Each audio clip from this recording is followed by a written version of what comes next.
Hey, so it's too cold for t-shirts today. Question of the day, question plays around in my head is, what are the pros and cons of YouTube for um, for learning guitar? I mean, I probably spend too much time on YouTube. I have a YouTube channel, right? But um, kind of one of the worst parts of YouTube, I guess, in a way, other than the fact that it's some capitalist monster that I'm also complicit in, blah, blah, blah. Um, Number one, it's distraction central. I used to log on to YouTube once a week. I watched a particular thing, 45 minutes, and that was it. It was about guitars.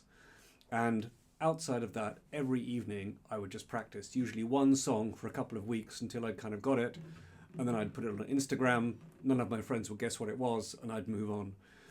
I was probably making pretty good progress. And when I was playing guitar, I was quite zoned in, quite focused, and kind of in the space quite often.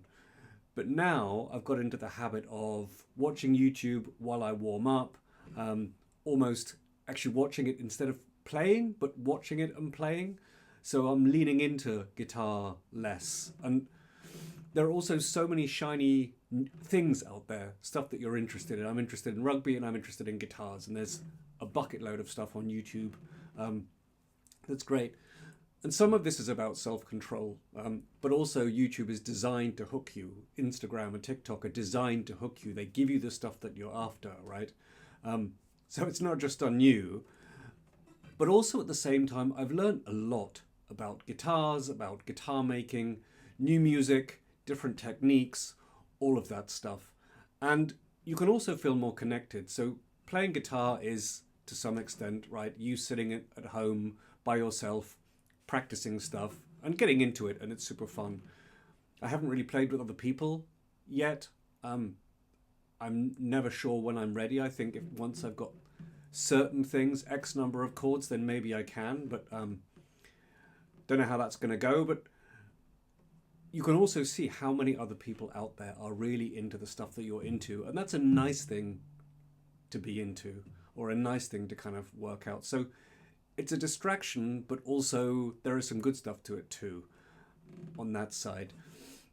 Also, I've seen, in a way, criticisms of YouTube as being like shortcut central, where particularly people who learned quite a long time ago, maybe boomers in their, wherever they are, 50s and 60s. Shit, I'm in my 50s, I'm not a boomer, but okay, 60s and 70s, whatever. Anyway, pre-social media folks, and they learned to play, they bought a book, they had lessons, and they learned to play by ear and all of that stuff back in the good old days. And a long time ago, I did learn to, or started to learn to play the bass, and I bought a book and I followed it. It came with a CD, but none of the stuff really connected with me. And I was going up, but I wasn't going anywhere that I could recognize. And the same with guitar. I used to learn songs with tab, and I learned 5 chords, but I didn't really have a sense of where I could go with it. So that didn't really work, and I didn't have the money to pay for lessons. And now you can find so many songs out there. You know, how many times have you listened to a song and you love it, or you've always loved it, and then you look up to see if there's a tutorial and you can help work out how to play it? Yes, you're not learning to play it by ear, and that would be the pure musician's way of doing it, right? Or work out what it's in different keys and those kinds of things. And again, maybe that's the best way to do it, but is that the best way to do it? Some of the lessons out there are really good, and there's stuff that's tricky, and you work out that actually it's not quite that chord, it's that chord, or those kinds of things. Some of them are confusing. You shop around, and quite often with certain songs, as long as they're not too out there or sort of rare or esoteric, you can find a couple of different lessons and patch them together. There's almost a sense that it's cheating in a way. Do you think so? But then there's a line actually from Mike McCready, I think it was, the lead singer from Pearl Jam. And in a way, one of the things that he said is he would do whatever it takes to make sure you play more guitar. And actually, in some ways, YouTube makes me play more. Having the channel, in a way, keeps me to account because I have to record something every week. And this means I also practice something, I need to keep adding songs to my repertoire, not just to progress, but also so I can do that name that tune stuff. And of course, there's one today because that's my shtick.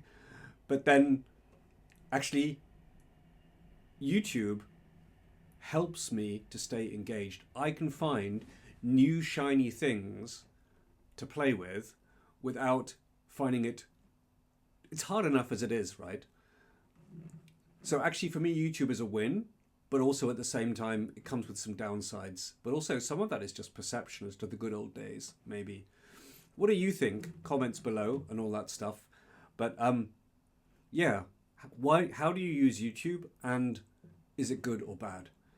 And now the part you've all been waiting for, where I get to butcher a song and you have to guess what it is.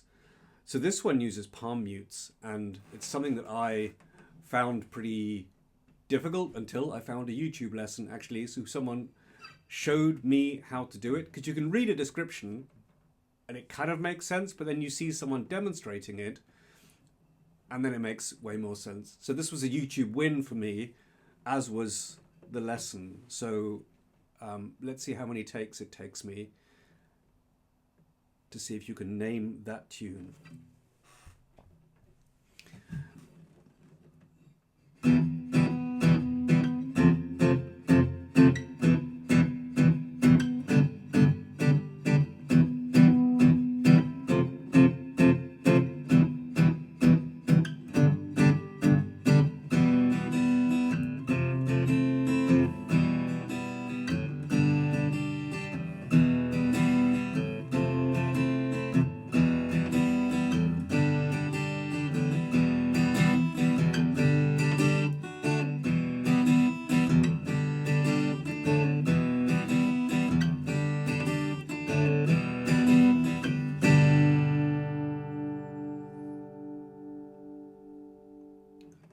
A little bit wobbly, but that was take one. I'll take it.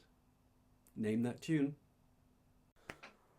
Also, if you like this or if you hate it, either way, and you want to keep watching, do like, dislike, I guess, subscribe or comment.